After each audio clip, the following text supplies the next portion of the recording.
साहब हमारे यहाँ तो चलिए टीवी टूटते हैं, आपके यहाँ तो खिलाड़ियों के घरों पे पत्थर बरसते हैं। 1996 में जब इंडिया वर्सेस पाकिस्तान मैच हुआ था बेंगलुरु में, तो पाकिस्तान हार गया था उस मैच को, अगर आपको याद होगा। बड़ा आमिर सुहेल वेंकटेश प्रसाद की बड़ी लड़ाई देखने को मिली थी वहां पे। उसके बाद पाकिस्तानियों ने वो वहां की फ्लाइट नहीं पकड़ी थी पाकिस्तान की, वो यूएई की फ्लाइट पकड़ के चले गए थे। उनको पता है क्या होने वाला है। मुझे उम्मीद है कि हारने के बाद इस हार को भी खुले दिल से तस्लीम करेंगे और उसी की स्पिरिट में खेला जाएगा। ये तो कोई इंडियन क्रिकेट स्टेडियम भी नहीं है, ये तो दुबई का क्रिकेट स्टेडियम है। वहां पर तो आग लगाने की भी इजाजत नहीं होगी, पथराव की इजाजत भी नहीं होगी। तो उम्मीद है कि आप लोग खुले दिल का मुजाहरा करेंगे और हार को भी तस्लीम करेंगे। नहीं होगी वहां पे बॉल को चबाने की भी इजाजत नहीं होगी, वहां पर कोई फिक्स करने की भी इजाजत नहीं होगी। कोई रमेश भाई साहब बहुत बहुत शुक्रिया आपके वक्त के लिए।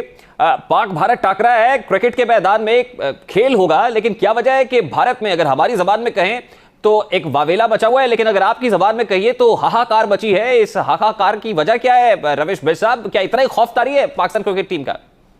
एक फैक्टर एक्साइटमेंट का, इंडिया पाकिस्तान मैच जब भी होता है तो एक्साइटमेंट जरूर होता है। हाहाकार वाली कोई फीलिंग नहीं है, because India has upper hand. अगर हम आईसीसी टूर्नामेंट्स की बात करें और आईसीसी स्पेशली जिसमें वर्ल्ड कप लिखा होता है उसकी बात करें, तो इंडिया का अपर हैंड है, specially in the T20 game की भी अगर आप बात करें। T20 वर्ल्ड कप, जिसको पहले वर्ल्ड T20 के नाम से जाना जाता था, तो 5-0 का इंडिया का रिकॉर्ड है। और इंडियन जो फैंस हैं, जो इंडियन क्रिकेट फैंस हैं, वो यही एक्सपेक्ट कर रहे हैं कि इस दफा 6-0 का व्हाट्सएवर। लेकिन ये तो इवेंट डे पे पता चलेगा कि ऑन डे ऑन कार्ड्स कौन सी टीम ज्यादा स्ट्रांग है। ये तो जिस वक्त मैदान में उतरेंगे तो लग पता जाएगा, जिसको कहते हैं रमेश भाई साहब।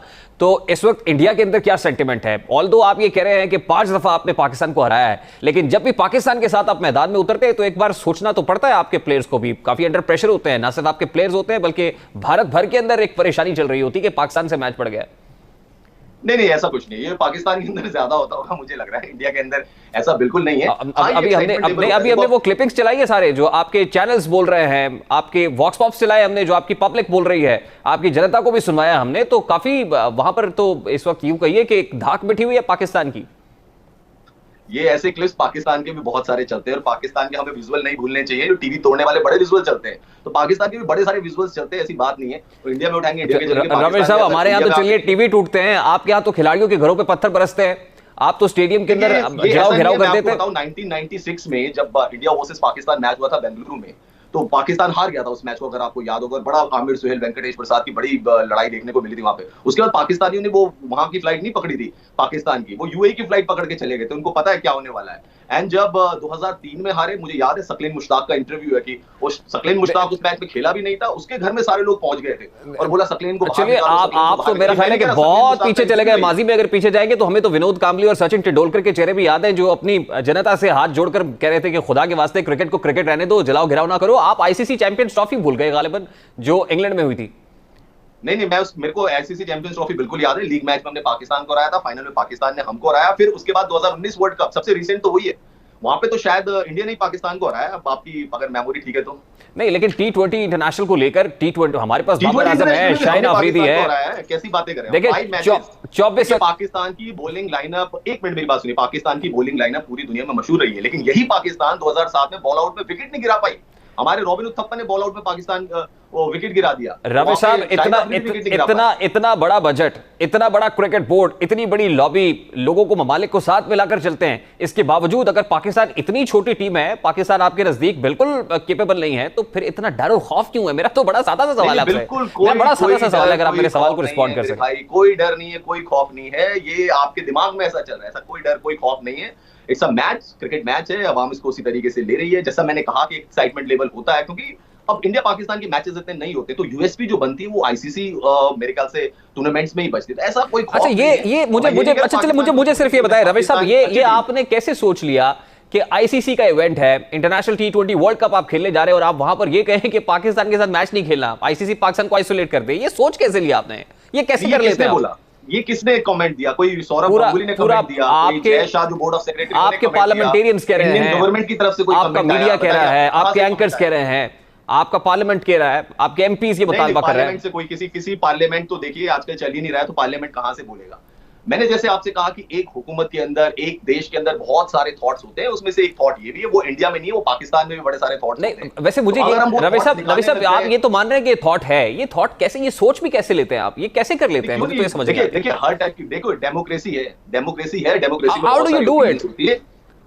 सॉरी, ये कैसे कर लेते हैं आप? ये इतना बड़ा इवेंट और उसके अंदर आप ये कह रहे हैं पाकिस्तान से मैच नहीं, इतनी बड़ी टीम, इतना बड़ा बोर्ड, इतना स्पॉन्सर्ड, इतनी फतुहात और पाकिस्तान से मैच नहीं खेलेंगे? जैसा मैंने आपको कहा कि हर कंट्री में ये देखिए डेमोक्रेसी है, ये पाकिस्तान की तरह हुकूमत नहीं चलती, यहाँ पर डेमोक्रेसी है, सबकी ओपिनियन की अपनी एक वजह है और सबकी ओपिनियन को लेकर चलना पड़ता है। बट जैसा मैंने आपसे कहा कि ऐसा कोई फाइनली डिसीजन तो नहीं लिया है, बीसीसीआई की तरफ से कोई स्टेटमेंट नहीं आया है, इंडियन गवर्नमेंट की तरफ से कोई स्टेटमेंट नहीं आया है, तो मेरे हिसाब से हमें ऑफिशियल स्टेटमेंट्स को ज्यादा तरजीह देनी चाहिए। तो फिर रमेश साहब, are you really ready to play against Pakistan? आप तैयार हैं? एब्सोल्युटली, इसमें कौन सी बड़ी बात है? We played against Pakistan in 2019 50 over world cup and we beat them. नहीं, लेकिन इसके बावजूद एक खौफ रहता है, एक डर रहता है, तो आपके प्लेयर कमर कस के आएंगे मैदान में? शाहीन शाह अफरीदी को फेस करने के लिए तैयार है? वर्ल्ड कप में उनकी परफॉर्मेंस खराब हो जाती है। हमारी बड़े खिलाड़ी लेकर आए, 92 में उन्होंने वर्ल्ड कप जीता, इमरान खान, वसीम अकरम, बड़े खिलाड़ी उनके पास थे, नहीं जीत पाए वो। इंडिया ने कोई ज्यादा बड़ा टोटल नहीं बनाया था 92 वर्ल्ड कप। हमारे तो चले 96 अपने घर में खेला, इमरान खान साहब फाइनल खेला, आपने नाम ले लिया है, वसीम अकरम कैप्टन, तब वो मैच हार गए। 2003 का बॉलिंग लाइनअप देख लीजिए, वकार यूनुस, वसीम अकरम, शोएब अख्तर, अजहर महमूद, सकीब मुश्ताक, अभी तक हमारी स्टार लाइनअप की धाक आपके दिल में बैठी हुई है। अभी तक आपको शोएब अख्तर नहीं भूले, और आपकी जो क्रिकेट बोर्ड के चेयरमैन है जनाब सौरव गंगुली साहब, मेरा ख्याल वो भी नहीं भूले होंगे कि रेप्स पे बॉल पड़ती है तो फिर स्ट्रेचर आ जाती है। तो तैयार है कमर कस के आएंगे? जो सचिन तेंदुलकर ने छक्का मारा था उन पर, शोएब अख्तर पर, वो भी आप नहीं भूले होंगे। अरे सचिन तेंदुलकर को जो क्लीन बोल्ड किया था, मिडल स्टंप उड़ गई थी, वो भूल गए आप? नहीं जी, देखिए क्रिकेट की जो भी चीजें होती है कोई इंसान उसको भूलता नहीं है, दोनों चीजें हैं, और यही देखिए क्रिकेट का पैशन होता है, क्रिकेट का एक्साइटमेंट होता है। तो अगर शोएब अख्तर ने सचिन तेंदुलकर को आउट किया था, मैं बिल्कुल इंकार नहीं कर रहा हूं, सचिन तेंदुलकर ने उन पे छक्का जड़ा था, और वर्ल्ड कप का मैच था। मेरे हिसाब से वर्ल्ड कप का मैच सबसे ज्यादा इंपॉर्टेंट होता है, जहां भारत ने पाकिस्तान को हराया था 2003 में, और सचिन तेंदुलकर ने पॉइंट एंड थर्ड मैन के ऊपर से छक्का मारा था। वो तस्वीर तो ऐसी है कि मतलब फोटो फिनिश जिसे कहते हैं उस टाइप का।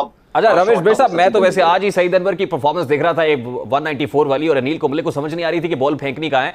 तो वर्क है, स्पोर्ट्समैन स्पिरिट का मुजाहिरा करते हैं, हमारी तरफ से तो हमेशा यही होता रहा है। एडिलेड की विराट कोहली की परफॉर्मेंस आपको याद है? कोलकाता 2016 ईडन गार्डन्स में तो कैसे मैच जीता? कोहली के बारे में खबरें आ रही है कि he is under pressure, mental stress में है कोहली इस वक्त, हम तक की खबर पहुंच रही है। वर्ल्ड कप का जो मैच हुआ था उसमें इंडिया ने पाकिस्तान को हराया था। रिसेंटली जो आईसीसी का टूर्नामेंट हुआ था उसमें इंडिया ने पाकिस्तान को हराया। तो फिर अब आप 194 रनों की परफॉर्मेंस याद कर लीजिए, उससे और पीछे चले जाइए। देखिए आप रमेश साहब, आप जर्नलिस्ट हैं, आप तक तो खबर पहुंच रही होगी कि विराट कोहली के इस वक्त मेंटल स्टेट क्या है, इसीलिए एमएस धोनी की खिदमत ली जा रही है एज अ कंसल्टेंट। नहीं, इससे क्या फर्क पड़ता है? लेकिन आप तस्दीक करें हमारी खबर की। नहीं, मेंटल स्टेट से क्या मतलब है? ये देखिए, एक आप बेहतरी के लिए जब बेहतरी के लिए महेंद्र सिंह धोनी स्टार 11 के सामने विराट कोहली खड़े होंगे तो अंडर प्रेशर तो होंगे, जब उनके सामने शाहीन अफरीदी होगा। और वकार यूनुस कहां, ये बता दीजिए, वो क्यों छोड़ के चले गए अचानक से? टीम को धरातल में क्यों छोड़ के चले गए? वो ऐसी क्या बता गई थी? पूरा टीम का सेटअप वो बना रहे थे, आप इसकी फिक्र क्यों कर रहे हैं? चले गए आप इसकी फिक्र क्यों कर रहे हैं? कोई कैप्टन ही नहीं है, वो शिप कैसे चलेगा मेरे भाई? हमारे कैप्टन बाबर आजम है, खिलाड़ी रिप्लेस करने पड़ गए। शोएब मलिक आपको याद आ गए, मोहम्मद हफीज आपको याद आ गए, वो सरफराज को तो आप पानी पिलवा रहे थे। आप सरफराज कुछ दिनों पहले 12th मैन भी नहीं रखा था आपने उनको वेस्ट इंडीज में, वो आपको याद आ गए। रमेश साहब, यानी आप हमारे 12th मैन से भी घबरा रहे हैं, आप हमारे 12वें खिलाड़ी से भी घबरा रहे हैं। 3 आईसीसी टूर्नामेंट जीते हुए महेंद्र सिंह धोनी ने। अच्छा चलिए, मुझे किसी को ऐसे उठा के नहीं ले आए कि रमेश साहब, आप स्पोर्ट्समैन स्पिरिट का मुजाहिरा कीजिए। मेरी आपसे यही गुजारिश है कि आप अपनी पब्लिक को भी समझाइए कि जो सेंटिमेंट वहां डेवलप हो रहा है इसको पॉलिटिसाइज मत कीजिए, बल्कि खेल को खेल रहने दीजिए, और उसका ये जेंटलमैन स्पोर्ट्स है, इसको गंदा ना कीजिए। टेंशन वाली बात नहीं है उसमें, ये जेंटलमैन स्पोर्ट है, इसको गंदा नहीं करना चाहिए। बिल्कुल गंदा नहीं करेंगे जी, बिल्कुल। कोई दोनों ना पाकिस्तान और मुझे उम्मीद है कि हारने के बाद इस हार को भी खुले दिल से तस्लीम करेंगे, और उसी की स्पिरिट में खेला जाएगा। ये तो कोई इंडियन क्रिकेट स्टेडियम भी नहीं है, ये तो दुबई का क्रिकेट स्टेडियम है, वहां पर तो आग लगाने की भी इजाजत नहीं होगी, पथराव की इजाजत भी नहीं होगी। तो उम्मीद है कि आप लोग खुले दिल का मुजाहिरा करेंगे और हार को भी तस्लीम करेंगे। नहीं होगी वहां पे बॉल को चबाने की भी इजाजत नहीं होगी, वहां पर कोई फिक्स करने की भी इजाजत नहीं होगी, कोई इजाजत नहीं होगी, किसी चीज की नहीं होगी। आईसीसी के कंट्रोल में पूरा। देखिए रमेश भाई साहब, आप तो फिर सब्र का पैमाना लबरेज हो रहा है आपका। We wish you very best of luck, हम तो आपको गुड लक कहते हैं, हम नेक तमन्नाएं हमारी आपके साथ है। It's a game sir, it's a game. और बता दीजिए अपने प्लेयर्स को भी कि जरा चौकन्ने होकर आए, जरा फ्रेश होकर आए, कमर कस के आए, बिल्कुल चौकन्ने, टेंशन मत। और कोहली साहब जो बड़ी स्ट्रेस में है, स्ट्रेस लेने की जरूरत नहीं है, गेम है, गेम को गेम समझकर खेलें।